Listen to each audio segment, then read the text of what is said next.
Haunted castle 9వ భాగం. మనం ముగ్గురికి కావలసిన వస్తువులన్నీ సర్దేశాం. మరి ఇండియా వెళ్ళడానికి ఫ్లైట్ టికెట్లు అవి అని నిక్సన్ అంటుండగానే ఫెర్నాండెస్ టికెట్లు తీసి వాళ్ళకు అందించాడు. అవి చూసిన డేవిడ్, అయితే మనం ఇక్కడి నుండి ఇంకో గంటలో బయలుదేరి వెళ్ళాలన్నమాట అన్నాడు. అవునంటూ ఫెర్నాండెస్ అక్కడున్న డ్రాకులా బీర్ను తాగడం మొదలుపెట్టాడు.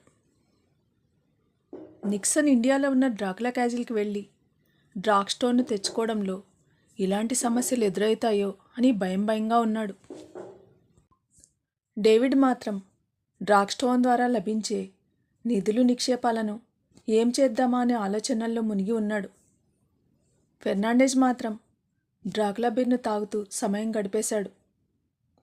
గంట సమయం గడిచింది. డేవిడ్ మిగిలిన వారిని చూస్తూ, ఇక మరి మనం బయలుదేరదామా అన్నాడు. సరేనంటూ నిక్సన్, ఫెర్నాండెస్ అక్కడున్న వాటిని సర్దేసి తమ లగేజ్ తీసుకొని ముగ్గురు చెక్క ఇంటి నుండి బయటకు అడుగుపెట్టారు.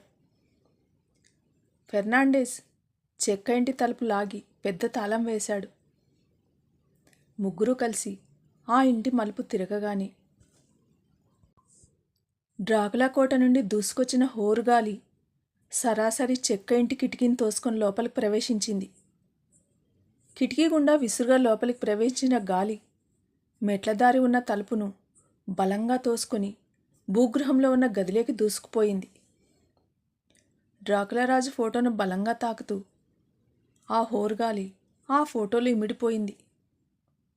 వెంటనే డ్రాకులా రాజు కళ్ళు తెరుచుకున్నాయి. అతడి మెడలో ధరించి ఉన్న డ్రాక్ స్టోన్ చిత్రం అటు ఇటు కదిలింది.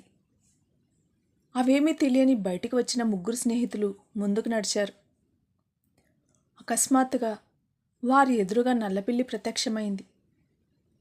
ఆ నల్లపిల్లి చెక్క ఇంటి భూగృహంలో ఉన్న పిల్లే. దాన్ని చూసిన నిక్సన్ ఉలికిపాటుగా నిలబడిపోయాడు.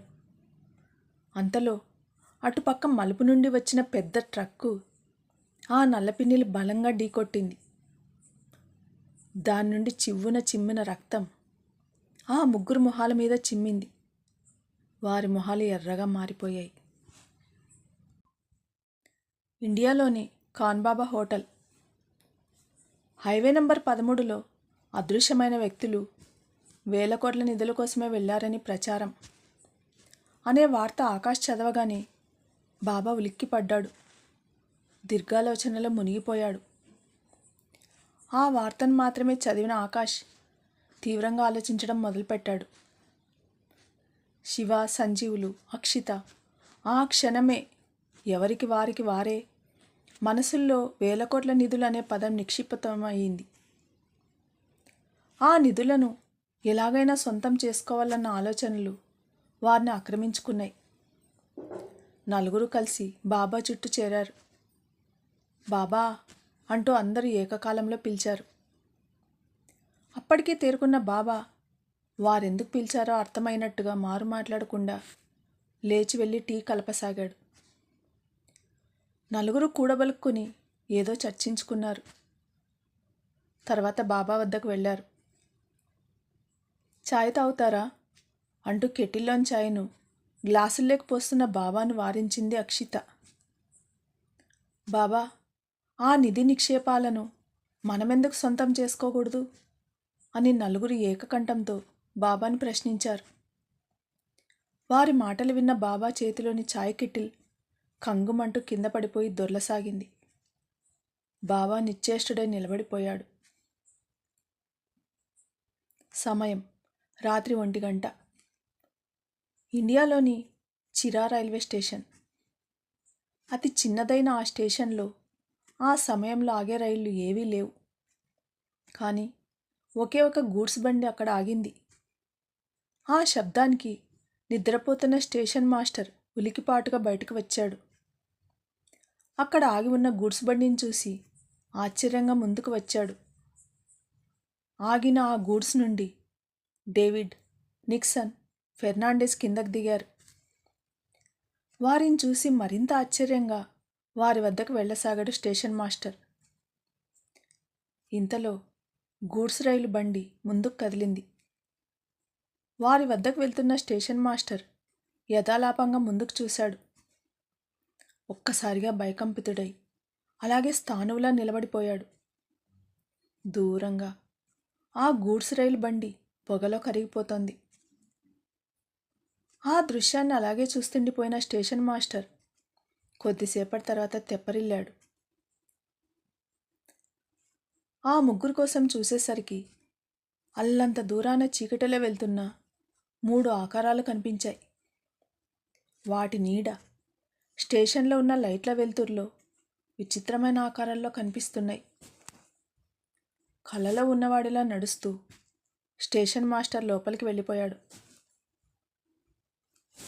హైవే నంబర్ 13కి సుమారుగా 13 కిలోమీటర్ల దూరంలో ఉన్న ఒక హోటల్. ఆ హోటల్లో 13వ నంబర్ గది.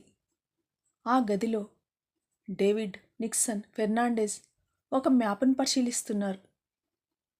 ఆ మ్యాప్లో హైవే నంబర్ 13కి వెళ్లే దారి, దాని తర్వాత డ్రాకులా క్యాజిల్కి దారి అందులో ఉన్నాయి. ఆ మ్యాప్ను చూస్తూ ఏదో ఆలోచిస్తున్న డేవిడ్ ఫెర్నాండెజ్ని చూస్తూ సాలోచనగా, మనం ముందుగా రుక్సాబాబా వారసులను కలుసుకోవాలని అనుకున్నాం కదా, ముందు వారెవరో తెలుసుకుని వారిని కలిస్తే డ్రాకులా క్యాజిల్కి వెళ్ళడానికి మనకు దారి ఏర్పడవచ్చు కదా అన్నాడు. ఆ మాటలు విన్న ఫెర్నాండెజ్ నిజమే అన్నట్టుగా తలాడిస్తూ నిక్సన్ వంక చూశాడు. నిక్సన్ కూడా వెళ్దామన్నట్టుగా చూశాడు. రుక్సాబాబా వారసులు ఎవరో, వారెక్కడున్నారో తెలుసుకునే ప్రయత్నాలు చేయసాగాడు ఫెర్నాండెజ్. మీరందరూ ఏం మాట్లాడుతున్నారు? ఆ నిధి నిక్షేపాలతో మనకు అవసరం లేదు. అక్కడికి ఎవరైనా వెళ్తే తిరిగి వెనక్కి రాలేరు. ఇప్పటివరకల్లా డ్రాకులా క్యాజిల్ నుండి వెనక్కి వచ్చిన వారు ఎవరూ లేరు. ఆ డ్రాకులా కోట అత్యంత ప్రమాదకరమైంది, హెచ్చరించాడు బాబా. అది వింటున్న అక్షిత ముఖంలో భయం పొడసూపసాగింది. శివ, సంజీవ్ బాబా చెప్పిన మాటలను తేలిగ్గా తీసుకుని పెద్దగా నవ్వేశారు. ఆకాష్ మాత్రం దీర్ఘాలోచనలో మునిగిపోయాడు. వారిని చూసిన ఖాన్ బాబా చిన్నగా నిట్టూరుస్తూ, వెళ్ళండి బేటా, వెళ్ళి మీ మీ పనులు చేసుకోండి అన్నాడు హెచ్చరిస్తున్నట్టుగా. కానీ వారు ఆ హెచ్చరికను పట్టించుకునే పరిస్థితిలో లేరు. వారి మనసులో ఏవో ఆలోచనలు రూపుదిద్దుకుంటున్నాయి. బాబా చాయ్ కలపడంలో నిమగ్నమైపోయాడు. కొద్దిసేపు అయ్యాక నలుగురు బాబా చుట్టూ చేరారు. తర్వాత ఏం జరిగింది వింటూనే ఉండండి. Haunted castle.